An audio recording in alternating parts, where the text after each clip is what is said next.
मैनपुरी लोकसभा उपचुनाव में डिंपल यादव की प्रचंड जीत ने समाजवादी पार्टी को उत्तर प्रदेश में नई संजीवनी दे दी है। डिंपल की इस जीत के बाद सपा कार्यकर्ताओं में उत्साह दोगुना हो चुका है, जबकि पार्टी के राष्ट्रीय अध्यक्ष अखिलेश यादव भी इस जीत के बाद खुश हैं और अब नई रणनीति पर काम करना वो शुरू कर चुके हैं।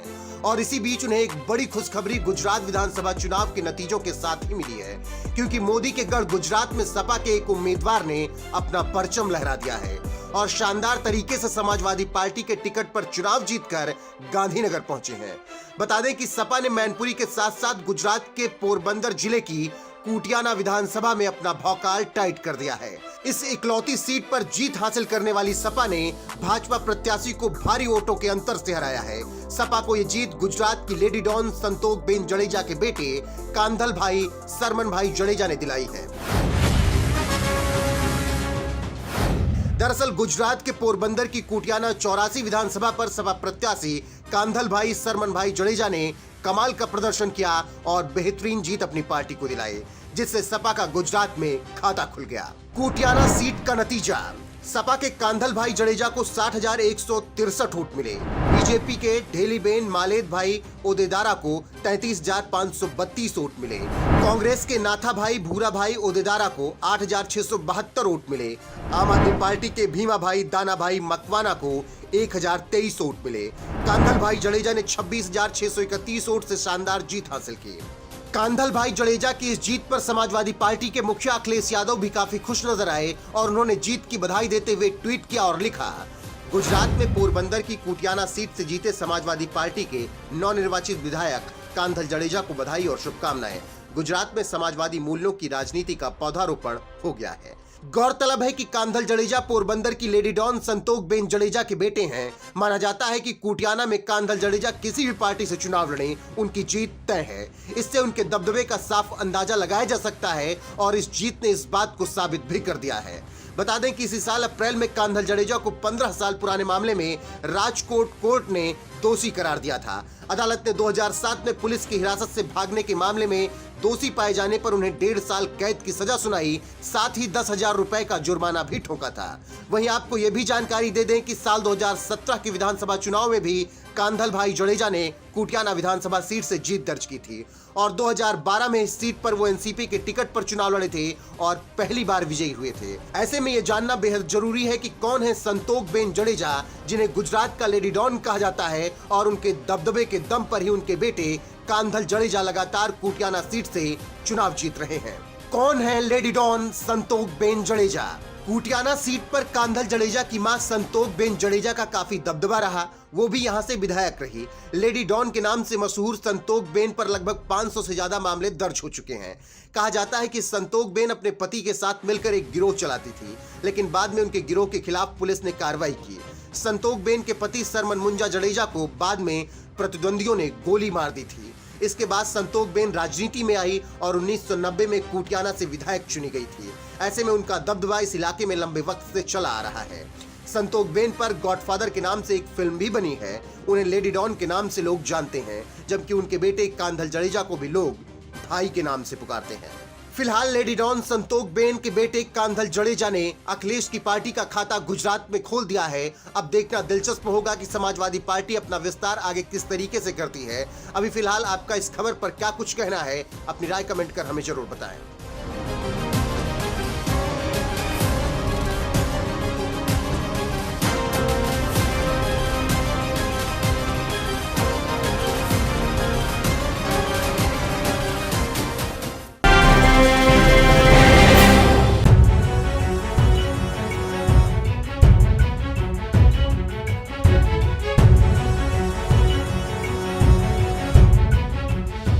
मैनपुरी लोकसभा उपचुनाव में समाजवादी पार्टी की प्रचंड जीत ने सारे समीकरण बदल कर रख दिए।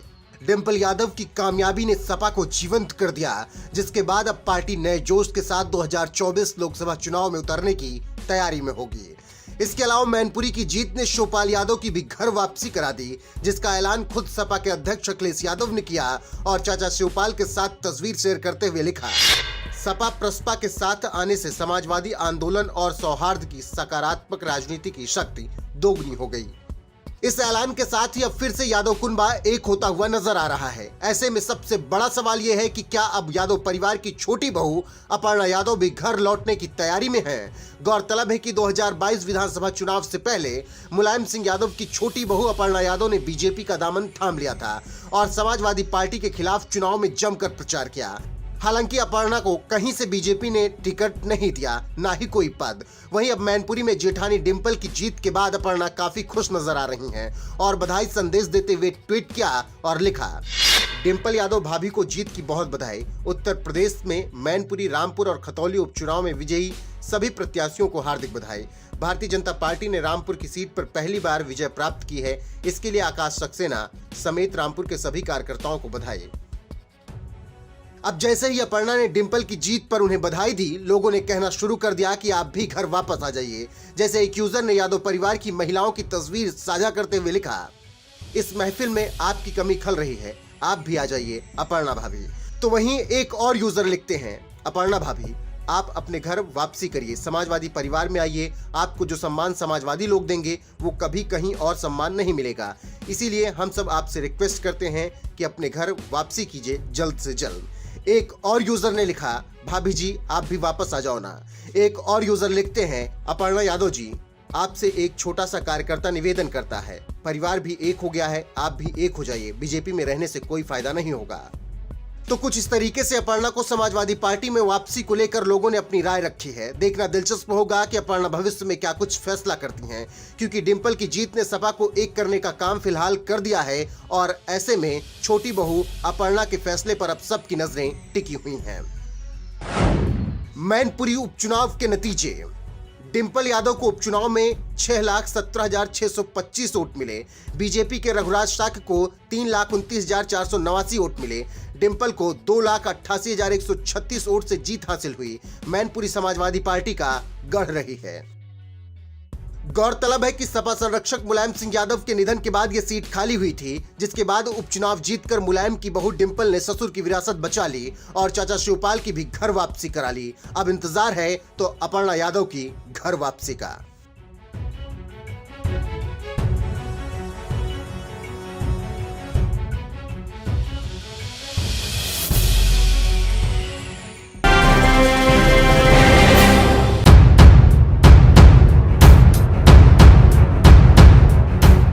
इस वीडियो में काले रंग की जैकेट पहना एक शख्स इस ब्लू रंग के स्वेटर पहने एक आदमी को बुरी तरह धर दबोचे हुए है।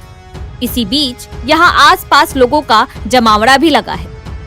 तभी सफेद रंग का स्वेटशर्ट पहने ये आदमी गेट बंद करवाकर इस आदमी के पास आता है और जमकर मारपीट शुरू कर देता है।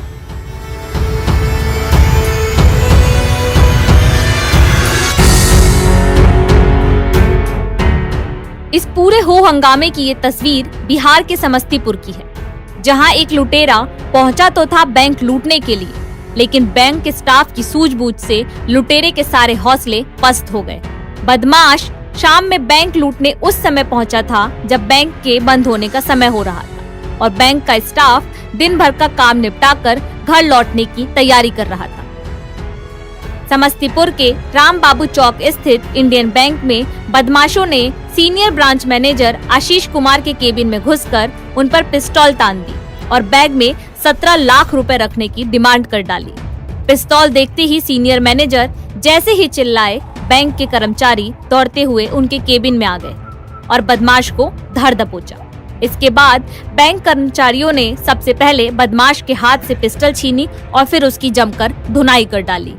स्थानीय लोगों के मुताबिक बैंक लूटने के लिए करीब 6 से 7 लुटेरे आए थे, लेकिन जब तक लोग लुटेरों को पकड़ पाते तब तक एक लुटेरे को छोड़कर बाकी सारे लुटेरे फरार हो गए थे।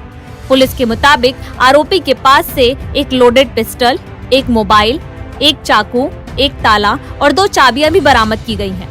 पुलिस अब सीसीटीवी कैमरे के आधार पर बाकी बदमाशों की भी तलाश कर रही है। बैंक लूट की घटना उस समय हुई जब शाम को बैंक के नीचे मार्केट में लोगों की भीड़ थी और बैंक अपने क्लोजिंग टाइम पर था। इतनी भीड़ के बावजूद बैंक में लूट का प्लान बनाने वाले अपराधियों के मन में कानून का कितना डर है, ये तस्वीर इसकी सारी कहानी बयां कर रही है।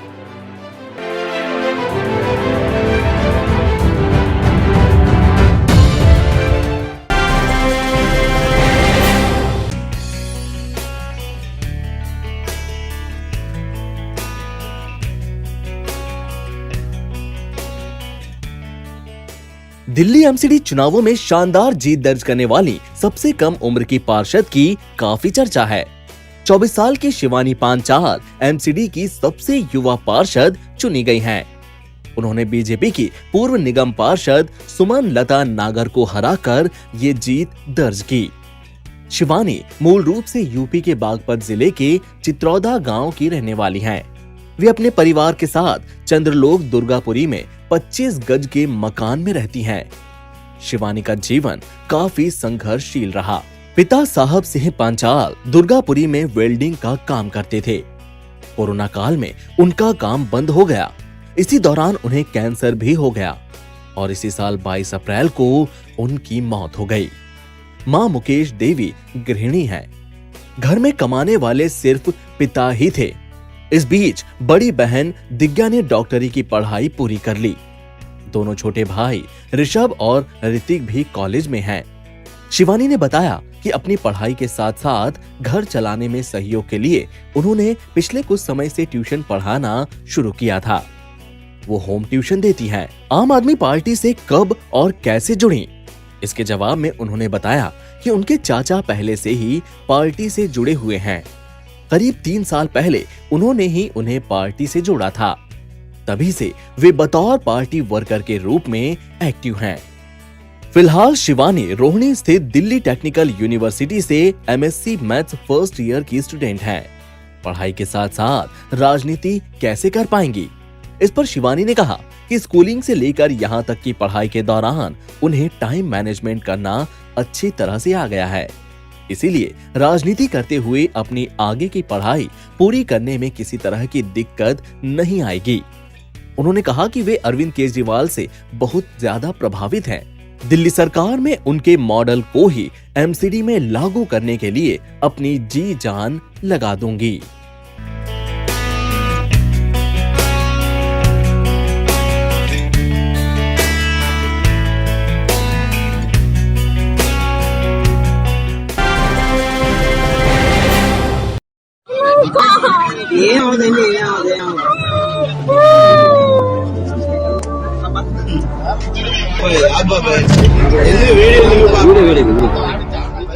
रोंगटे खड़े कर देने वाले इस वीडियो में एक स्कूली छात्रा ट्रेन और प्लेटफॉर्म के बीच बुरी तरह फंसी हुई नजर आ रही है। इस बीच लड़की दर्द से परेशान होकर घबराती है और जल्द से जल्द खुद को बाहर निकालने की अपील करती नजर आती है।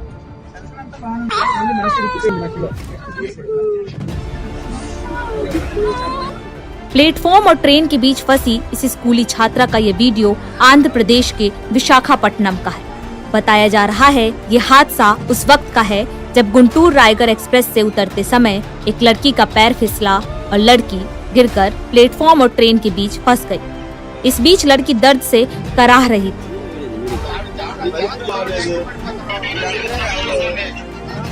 लड़की के ट्रेन और प्लेटफॉर्म के बीच फंसे होने की सूचना मिलते ही जीआरपी, आरपीएफ और रेलवे की इंजीनियर्स की टीम मौके पर पहुंच गई। बचाव कर्मियों ने सबसे पहले ट्रेन में फंसा हुआ लड़की का बैग निकाला, जिसके बाद लड़की को जैसे ही थोड़ी राहत मिली, बचाव कर्मियों ने लड़की को समझाकर उसे हौसला देना शुरू किया।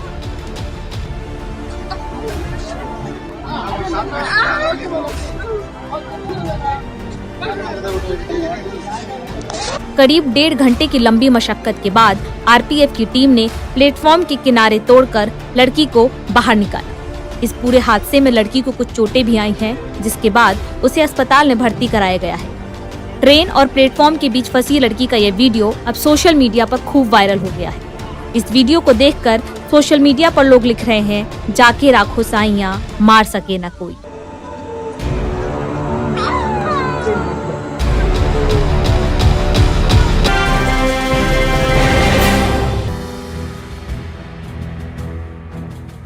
पाकिस्तान की अर्थव्यवस्था गर्त में है। व्यवस्था पूरी तरह चरमराई हुई है। लेकिन हेकड़ी पाकिस्तान की जरा भी कम नहीं है। भारत को अभी भी आंख दिखाने की कोशिश करता है, जबकि हाल बेहाल है पाकिस्तान का। गधे संभाले हुए है पाकिस्तान की इकोनॉमी। जी नहीं, हम यहाँ किसी को गधा बोलकर उसके लिए अपशब्द नहीं कह रहे, बल्कि ये तो सच है कि पाकिस्तान की इकोनॉमी में गधा बहुत इंपॉर्टेंट रोल प्ले करता है।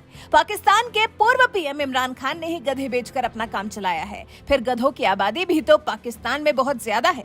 लेकिन क्या आपने कभी सोचा है कि कोई लड़का अपनी शादी पर अपनी दुल्हन को हीरे जवाहरात सोना चांदी नहीं बल्कि गधा गिफ्ट कर सकता है? क्या आप ऐसी कल्पना भी कभी कर सकते हैं?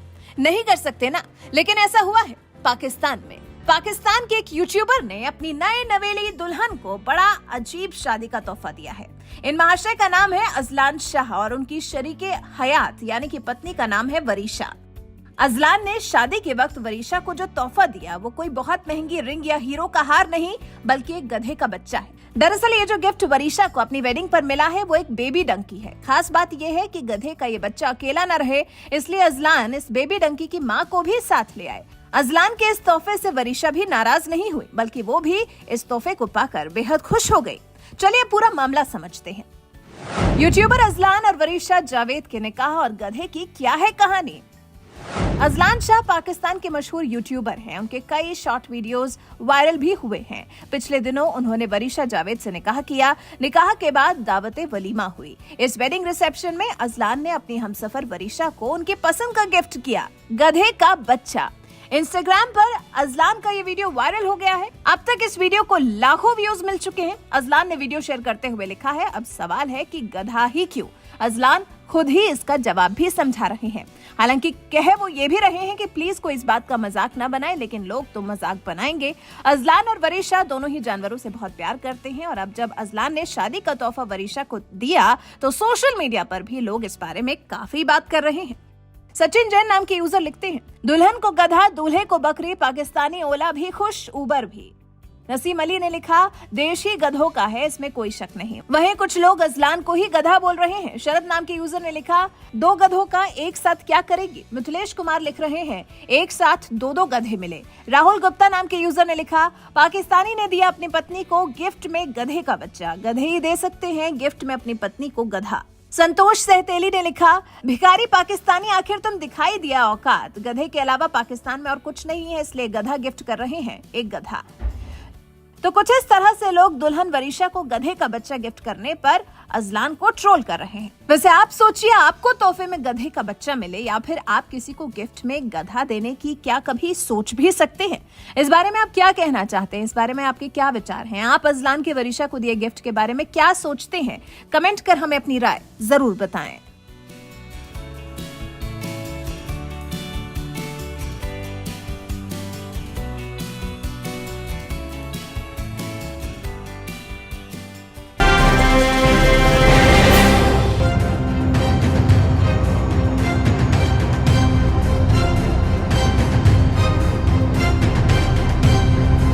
उत्तर प्रदेश में जब से योगी आदित्यनाथ की सत्ता आई है तब से उत्तर प्रदेश में गुंडे, माफियाओं, अपराधियों और भ्रष्टाचारियों पर लगातार लगाम कसी जा रही है। सूबे के मुखिया योगी आदित्यनाथ ने अपने पहले कार्यकाल के दौरान ही बता दिया था कि प्रदेश में शांति व्यवस्था कायम रखी जाएगी और अगर उसे कोई भंग करेगा तो उसके खिलाफ कार्रवाई होगी। अब इसी कड़ी में सपा के विधायक इरफान सोलंकी पर लगातार कार्रवाई हो रही है और उनकी मुश्किलें लगातार बढ़ती जा रही हैं। दरअसल इरफान सोलंकी पर एक महिला ने यह आरोप लगाया है कि उनका प्लॉट कब्जाने के चक्कर में सोलंकी परिवार है, जिसके बाद से इरफान सोलंकी की मुश्किलें लगातार बढ़ती जा रही हैं। इसी कड़ी में अब फर्जी आधार कार्ड से हवाई यात्रा करने के मामले में सपा विधायक के खिलाफ पुलिस के हाथ पुख्ता सबूत लगे हैं। पुलिस ने उस फर्जी आधार कार्ड को भी बरामद कर लिया है। सपा विधायक इरफान सोलंकी ने अशरफ अली बनकर हवाई यात्रा की। इसके साथ ही दिल्ली और मुंबई में उन्होंने होटल भी बुक कराए और पुलिस इसी की जांच लगातार कर रही थी। और इस पूरे मामले में पुलिस ने सपा महिला नेता नूरी शौकत और उनके मौसा को अरेस्ट किया और उनकी निशानदेही पर फर्जी आधार कार्ड भी बरामद कर लिया। आपको बता दें कि जाजमऊ थाना क्षेत्र स्थित डिफेंस कॉलोनी में रहने वाली बेबी नाज का प्लॉट है। यह प्लॉट बेबी नाज के पिता का था और पिता के निधन के बाद इस प्लॉट पर बेबी नाज अपना कब्जा बता रही थी। बेबी का परिवार लगातार यहां पर डेरा डालकर रह रहा था और छप्पर का उन्होंने अपना आशियाना बना रखा था। लेकिन अभी कुछ दिन पहले ही इरफान सोलंकी और उनके भाई रिजवान सोलंकी पर बेबीनाज ने आरोप लगाया कि उनका घर उन लोगों ने जला दिया और प्लॉट कब्जाने का प्रयास लगातार सोलंकी परिवार कर रहा है। इसके बाद जब मामला दर्ज हुआ तो उत्तर प्रदेश की पुलिस ने तुरंत एक्शन लिया और गिरफ्तारी के लिए इरफान सोलंकी को खोजने लगी। हालांकि इरफान सोलंकी और भाई रिजवान सोलंकी लापता हो गए और लगातार पुलिस उनकी खोज में दबिश देती रही। बाद में पता चला कि इरफान सोलंकी फर्जी आधार कार्ड के जरिए देश और प्रदेश में यात्रा कर रहे हैं और होटल बुक करा रहे हैं। गौरतलब है कि विवादित प्लाट में बनी झोपड़ी में आगजनी के मामले में सपा विधायक और उनके भाई रिजवान सोलंकी लगातार फरार रहे हैं। सपा विधायक को फरार कराने में सपा नेता नूरी शौकत ने मदद की। नूरी शौकत ने ही भाई अशरफ की मदद से इरफान सोलंकी का फर्जी आधार कार्ड बनवाया। अशरफ अली के आधार कार्ड पर इरफान की फोटो स्कैन की गई, जिसका इस्तेमाल सपा विधायक ने हवाई यात्रा के दौरान किया। पुलिस ने इरफान सोलंकी, सपा नेत्री और उनके ड्राइवर समेत 6 लोगों के खिलाफ केस दर्ज किया और सभी से अब पूछताछ जारी है। आपको बता दें कि लगातार इरफान सोलंकी उत्तर प्रदेश पुलिस से बच रहे थे। हालांकि बाद में उन्हें पकड़ लिया गया और उन्होंने बाकायदा सरेंडर भी किया।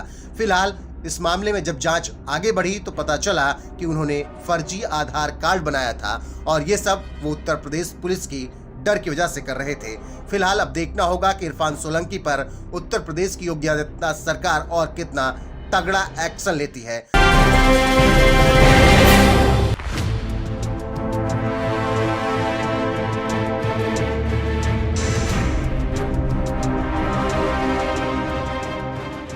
गुजरात विधानसभा चुनावों के नतीजे बेहद दिलचस्प रहे। 182 सीटों पर चुनाव हुआ था, जिनमें से बीजेपी ने 156 सीटें अपने नाम की। 17 सीटों पर कांग्रेस सिमट गई, जबकि आम आदमी पार्टी को 5 सीटें मिली। इस बार गुजरात में कई ऐसे चेहरों पर दांव लगा था जिनसे बीजेपी को काफी उम्मीदें थीं और इन्हीं में से एक चेहरा रविंद्र जडेजा की पत्नी रिवाबा जडेजा का था। जामनगर उत्तर सीट से रिवाबा जडेजा को बीजेपी ने मैदान में उतारा था। खास बात यह रही कि पहली बार चुनाव लड़ी रिवाबा ने जबरदस्त तरीके से जीत हासिल की। रिवाबा ने कांग्रेस और आप के उम्मीदवार को करारी मात दी और ये साबित किया कि बीजेपी आलाकमान का उन पर दांव लगाने का फैसला सही था। जैसे ही रिवाबा की जीत का ऐलान हुआ, वैसे ही रिवाबा और उनके पति रविंद्र जडेजा ने एक बड़ा रोड शो किया, जिसमें उन्होंने जामनगर की जनता को धन्यवाद कहा और उनका आभार व्यक्त किया। मीडिया से बात करते हुए रिवाबा ने कहा था कि गुजरात की जनता भाजपा के साथ थी और आगे भी रहेगी। इस दौरान रिवाबा देश के प्रधानमंत्री मोदी की भी तारीफ करती हुई नजर आई थी। क्या कुछ कहा था रिवाबा ने, जरा आप भी सुनिए। मैं तहे दिल से धन्यवाद कहना चाहूँगी। हमारा जो केंद्र का नेतृत्व है, हमारे माननीय प्रधानमंत्री नरेंद्र मोदी जी हैं, अमित शाह जी हैं, CR पाटिल जी हैं और डबल इंजन की सरकार के माध्यम से माननीय मुख्यमंत्री के तौर पे हम जिसे अब वापस देखेंगे, ऐसे हमारे भूपेंद्र भाई पटेल हैं, CR पाटिल जी, ये सब उनका जो एक संगठन की पूरी टीम, उनकी ताकत के लिए भारतीय जनता पार्टी के जामनगर के जितने भी सन्निष्ठ कार्यकर्ता भाई बहन हैं, उन्होंने जिस हिसाब से, मैं प्रत्याशी के रूप में अपने आप को नहीं देख रही थी, बाकी जो लोग मेरे लिए आगे चल के सहर्ष मेरा स्वीकार किया, मेरे माध्यम से प्रत्याशी के रूप में वो जिस हिसाब से आगे बढ़ के काम किया, सब लोगों तक पहुंचकर जनसंपर्क में इतना उत्साह दिखाकर और पूरे 1 महीने की जो लगन, जो मेहनत मैंने भारतीय जनता पार्टी के कार्यकर्ता भाइयों बहनों में देखी, तो मैं तहे दिल से उनका धन्यवाद करना चाहूँगा। आज मेरी नहीं, हम सभी की जीत हुई है। भारतीय जनता पार्टी के जामनगर के जितने भी सन्निष्ठ कार्यकर्ता भाई बहन हैं, उन्होंने जिस हिसाब से, मैं प्रत्याशी के रूप में अपने आप को नहीं देख रही थी, बाकी जो लोग मेरे लिए आगे चल के सहर्ष मेरा स्वीकार किया, मेरे माध्यम से प्रत्याशी के रूप में वो जिस हिसाब से आगे बढ़ के काम किया, सब लोगों तक पहुंचकर जनसंपर्क में इतना उत्साह दिखाकर और पूरे 1 महीने की जो लगन, जो मेहनत मैंने भारतीय जनता पार्टी के कार्यकर्ता भाइयों बहनों में देखी, तो मैं तहे दिल से उनका धन्यवाद करना चाहूँगा। आज मेरी नहीं, हम सभी की जीत हुई है और ये जीत मैं उनको क्रेडिट देना चाहूँगी। देखिए, गुजरात में 27 साल से भारतीय जनता पार्टी जिस हिसाब से कार्यरत है, जिस हिसाब से विकास की जो एक गुजरात का रोल मॉडल स्थापित किया है, तो लोगों में कहीं ना कहीं ये था कि यही एक जो मॉडल है, उन पे अब अविरत विकास की जो यात्रा है, भारतीय जनता पार्टी के साथ ही जुड़कर वो आगे बढ़ाना चाहेगी और ये नतीजा साफ है कि गुजरात की जनता भारतीय जनता पार्टी के साथ थी और आगे भी भारतीय जनता पार्टी के साथ रहेगी। देखिए, मैं भारतीय जनता पार्टी की तरफ से तो डेफिनेटली कहूँगी कि हम विकास की यात्रा में आगे बढ़ना चाहते हैं। गुजरात का जो मॉडल है उसमें जहाँ जहाँ अभी जो विकास चल रहे हैं उसमें हम बेहतर मॉडल के तौर पे आगे बढ़े, और वही एक मंत्र रहेगा मेरे साथ जितने भी प्रत्याशी के रूप में हैं, जीत के धारासभ्य बनते हैं तो उनका एक वही चयन रहेगा कि भारतीय जनता पार्टी की विचारधाराओं के साथ जुड़कर जो डेवलपमेंट के काम हो वो आगे बढ़ाए। अब रिवाबा ने तो चुनावी मैदान में झंडे गाड़ दिए। खबर ये मिल रही है कि जल्द ही रविंद्र जडेजा भी बीजेपी ज्वाइन कर सकते हैं।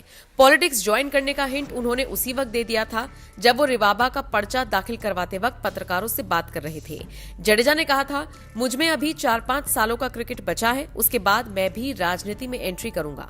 वैसे रिवाबा कई कारणों से चर्चा में रही और चुनाव जीती। सबसे बड़ी वजह ये सीट बीजेपी की परंपरागत सीट है। दूसरा कारण ये रहा कि खुद रविंद्र जडेजा ने उनके लिए प्रचार किया। तीसरा कारण ये रहा कि रिवाबा पढ़ी लिखी और युवा नेता हैं जिनसे जनता खुद को कनेक्ट कर पाई। बहरहाल पत्नी के बाद रविंद्र जडेजा ने भी मन बना लिया है कि वो भी राजनीति में आएंगे।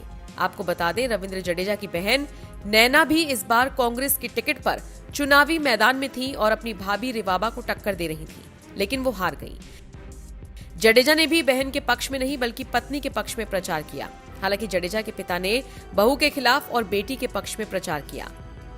बहरहाल आपको क्या लगता है, रविंद्र जडेजा का राजनीति में आने का फैसला सही होगा या नहीं? कमेंट करके अपनी राय हमें जरूर दें।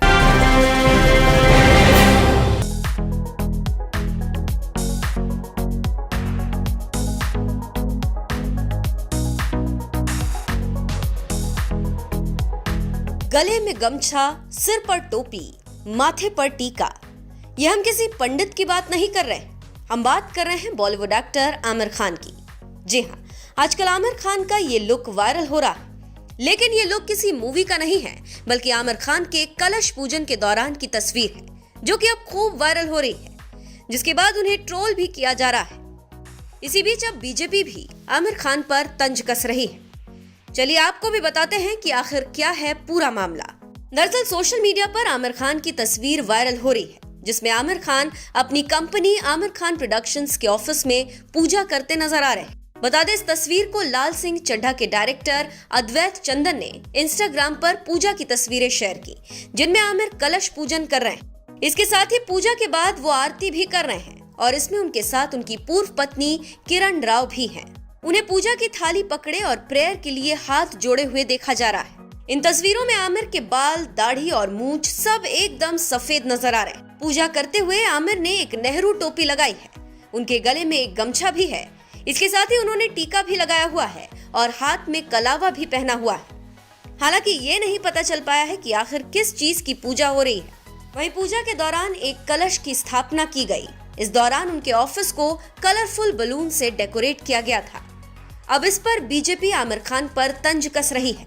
जहां बीजेपी नेता अजय सहरावत ने आमिर खान की तस्वीर को शेयर करते हुए तंज कसा और लिखा है, ब्रांड मिलने बंद हो गए, फिल्में पिटनी शुरू हो गई, तो फिर से हिंदू बनने का नाटक शुरू कर दिया है आमिर खान ने, झांसे में मत आना।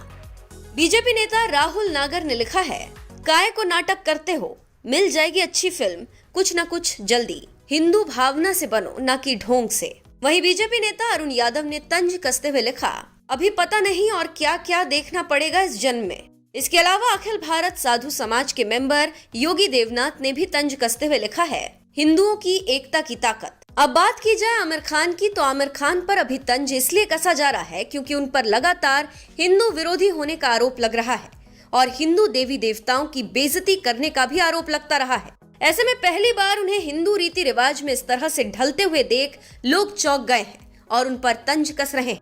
तंज इसलिए भी कसा जा रहा है क्योंकि उनकी फिल्म लाल सिंह चड्ढा की वजह से उनका बहुत बहिष्कार हुआ था और उनके पुरानी फिल्म्स की वजह से भी उन्हें ट्रोल किया गया था। तो लोग यहाँ ये कहना चाह रहे हैं कि जब बॉयकॉट किया गया तो अब आमिर खान हिंदुओं को लुभाने की कोशिश कर रहे हैं। फिलहाल आमिर खान की इस तस्वीर पर आपकी क्या राय है, कमेंट करके जरूर बताएं।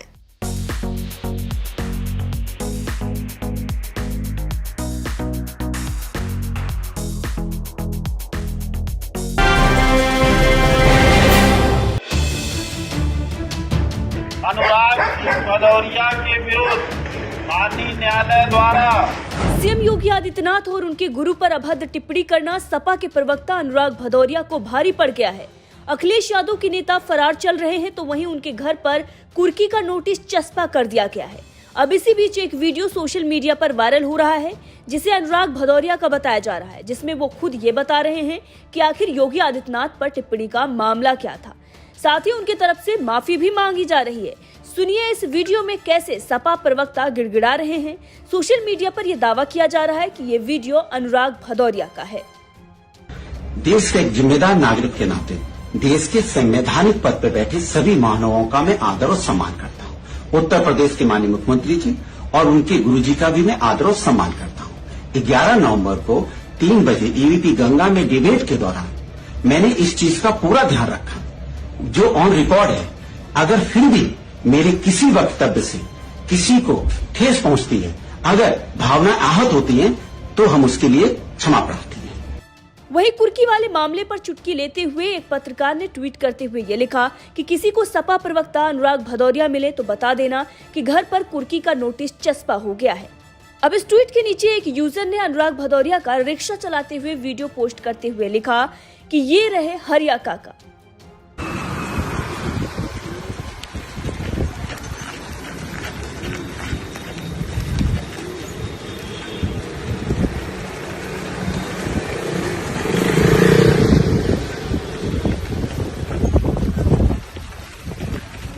दरअसल मामला यह है कि आप प्रवक्ता अनुराग भदौरिया ने मुख्यमंत्री योगी आदित्यनाथ और उनके गुरु महंत अवैधनाथ पर आपत्तिजनक टिप्पणी की थी एक टीवी चैनल पर, जिसके बाद भाजपा प्रवक्ता ने इस मामले को लेकर हजरतगंज कोतवाली में एफआईआर दर्ज कराई थी। पुलिस उनकी गिरफ्तारी के लिए लगातार दबिश दे रही है, लेकिन अनुराग का कोई सुराग नहीं लग रहा है। इसके साथ ही वो फरार बताए जा रहे हैं। वहीं अनुराग भदौरिया ने अपनी गिरफ्तारी पर रोक लगाने के लिए हाई कोर्ट की भी शरण ली थी, लेकिन उन्हें कोई राहत नहीं मिली। पिछले महीने ही उनकी याचिका खारिज करते हुए हाई कोर्ट ने ये कह दिया था कि याची के पास अग्रिम जमानत लेने का विकल्प खुला हुआ है, लिहाजा गिरफ्तारी पर रोक का आदेश नहीं दे सकते। इसके बाद अब पुलिस ने उनके इंदिरा नगर आवास पर कुर्की का नोटिस चस्पा कर दिया है। नोटिस में कहा गया है कि पुलिस के सामने हाजिर नहीं होने पर कुर्की की कार्रवाई अमल में लाई जाएगी। अब अनुराग भदौरिया कानूनी दांवपेच के जरिए गिरफ्तारी से बचने का प्रयास कर रहे हैं और पुलिस को लगातार चकमा दे रहे हैं। आदेश जारी हो चुका है।